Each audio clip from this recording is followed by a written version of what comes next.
Now this is the problem in which the parallelogram ABCD, whose side AB is produced to X, so that BX is equal to AB, and then we have to DX line cuts BCRT, and then we have to prove that DBXC is a parallelogram.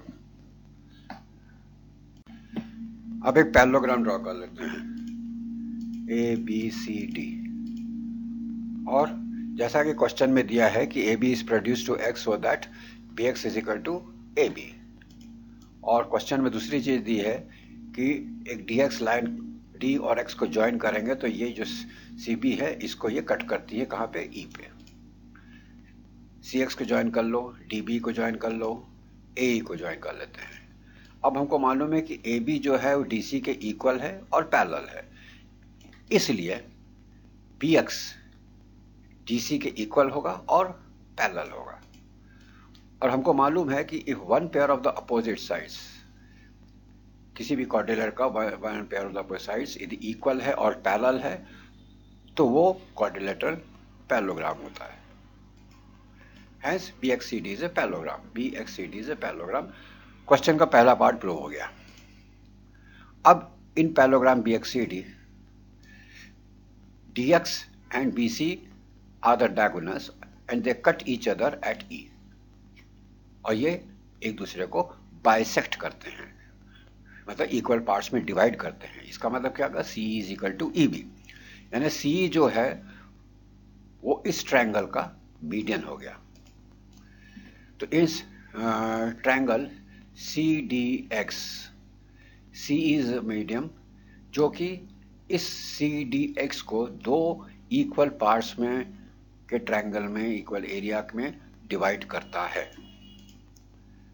या हम दूसरे तरीके से लिख सकते हैं कि area of triangle CEX is equal to half of the area of the total triangle CDX। या हम लिख सकते हैं कि जो ट्रायंगल CEX का जो एरिया है वो पूरे पैरेललोग्राम BXCD का 1/4 है। दूसरी चीज, ABCD पैरेललोग्राम और DBCD, BXCD ये एक ही बेस पर हैं DC, और एक ही दो पैरेलल लाइंस के बीच में है। कौन से, AX और DC के बीच में है। ये देखिए, यदि इसको हम ये ले ले बेस, तो एक ये हो गया पैरेललोग्राम और दूसरा ये पैरेललोग्राम हो गया।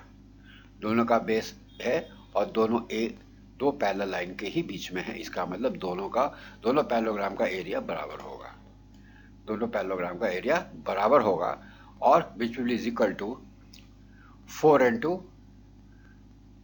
एरिया ऑफ ट्रायंगल CEX, जो यहां से हमने लिया हुआ है। 4 को इधर लेके जाएंगे तो area of parallelogram BXCD will be 4 into area of triangle CEX हो जाएगा।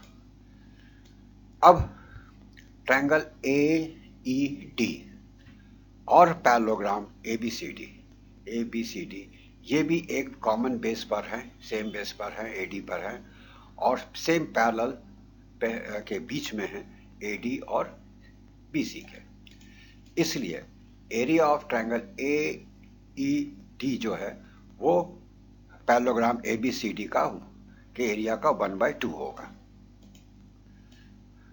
अब इक्वेशन नंबर 1 से यदि इसमें हम पुट कर देते हैं 1/2 एरिया ऑफ पैरेललोग्राम ABCD यहाँ से, तो ये कितना है, 4 into ARCX, ठीक है। तो ये 2 कट गया, इसका मतलब 2 into AR area of CX, मतलब area of triangle AED is equal to twice of the area of the triangle CX।